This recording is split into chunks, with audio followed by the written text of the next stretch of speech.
Our police force should not be assisting ICE. We'll create a network of city-owned grocery stores. It's like a public option for produce. I'll freeze the rent for millions of tenants, make buses fast and free, and deliver universal childcare. And before you ask, I'll pay for it by taxing the rich. How many more New Yorkers will you detain? How many more New Yorkers without charge? Do you believe in the First Amendment?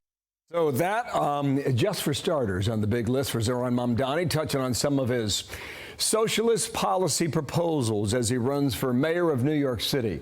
My next guest, a Democrat, doesn't appear to be a very big fan. Democratic Senator John Fetterman out of Pennsylvania is back with me today. And, sir, good morning to you. Thank you, Senator, for your time here today.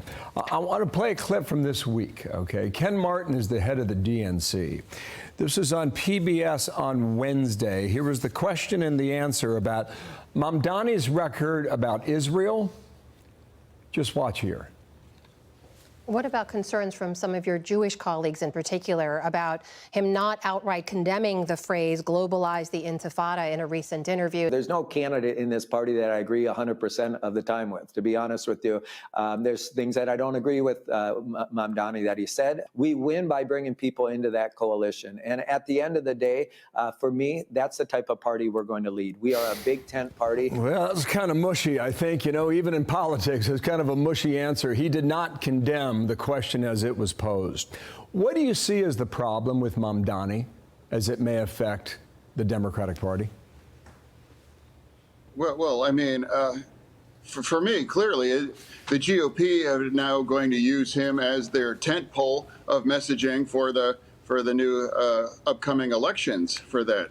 So for me, I mean, now he is a socialist. I mean, a proud socialist. I mean, he's not, I guess, a technical Democrat. I mean, I'm close friends with many very, very left Democrats in the Senate. But again, we don't have those kinds of views as well. So we have different views. And whoever New York City chooses, that's really up to them. But I'm just saying I don't really agree with the vast majority of the parts of his platform. Okay, so there were many Democrats who did not immediately come out and congratulate him after he won that Democratic primary last month.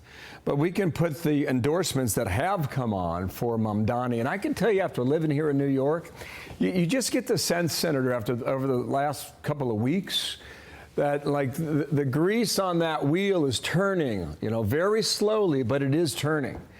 And my sense is by the time we roll into November, you're going to have a lot of Democrats in your party who do endorse him. Is that a problem? Well, for me, I don't have a dog in that fight. Obviously, I don't live in New York City. All I'm saying, though, it's very clear that the GOP are going to use him as their tentpole on their messaging. And there was just a recent poll just emerged from a Democratic super PAC, and now we still have our own issues with our image and some of the things that our party views ourselves. And I don't think that's helpful at this point to have that be someone that's been identified as one of the emerging faces of our party. Mm-hmm. He's taken some positions on ICE. Many of Democrats have. They're not happy with it watching in places like California that we talked about 30 minutes ago. You said this, though, on X, when you sent out, ICE performs an important job for our country. Any calls to abolish ICE are 100% inappropriate and outrageous. You want to go ahead and just expand on that as to where where might that go?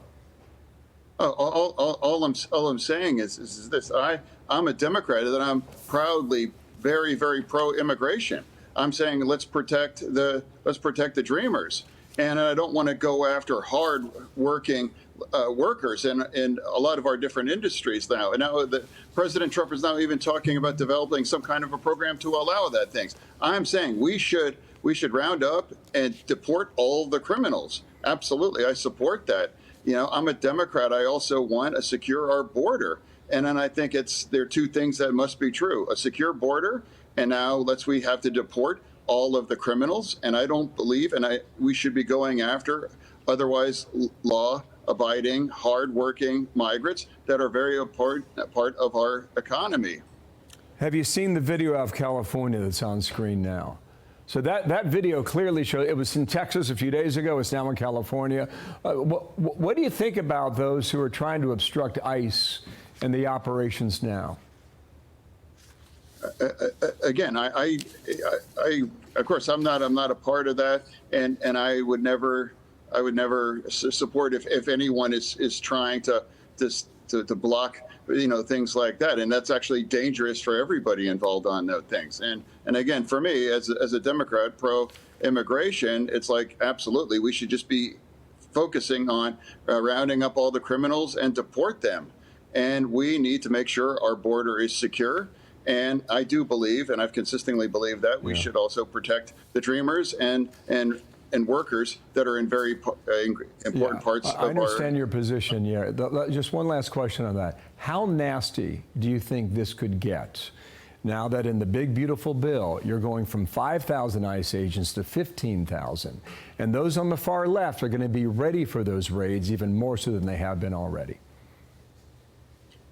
All I'm saying is, I don't really know that, but for me, my views on immigration really haven't changed. But now I don't think our party did a great job on the border but before, and then I think making it more secure and deport all the criminals and to find the appropriate balance between acknowledging the important contributions that our migrant workers contribute, and now I think that's what's entirely appropriate. And now I'd like to remind everybody, calling to abolish ICE is insane, and politically that's ridiculous. ICE is necessary, and as long as they continue to round up all of the criminals, they're doing an important job if that's what they're doing.